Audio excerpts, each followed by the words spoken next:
கடந்த ஓராண்டாகவே காசாவில இஸ்ரேல் நடத்தி கொண்டிருக்கக்கூடிய தாக்குதல்கள் அதிகமாகி கொண்டிருக்கிறது. 50,000-க்கும் மேற்பட்டோர் கொல்லப்பட்டிருக்கிறாங்க.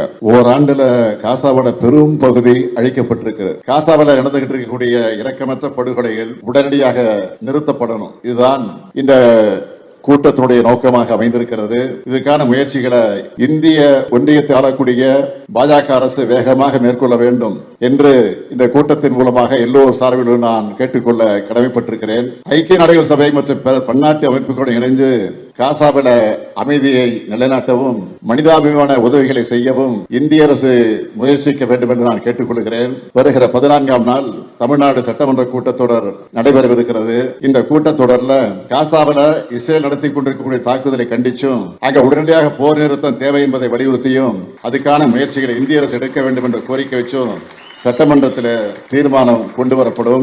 இந்த தீர்மானம் தமிழ்நாட்டு மக்களின் உணர்வுகளை பிரதிபலிப்பதாக இருக்கும். அரசியல் வேறுபாடுகளை கடந்து அனைத்து கட்சியினரும் இந்த தீர்மானத்தை ஆதரிப்பார்கள் என்று நான் முழுமையாக நம்புகிறேன்.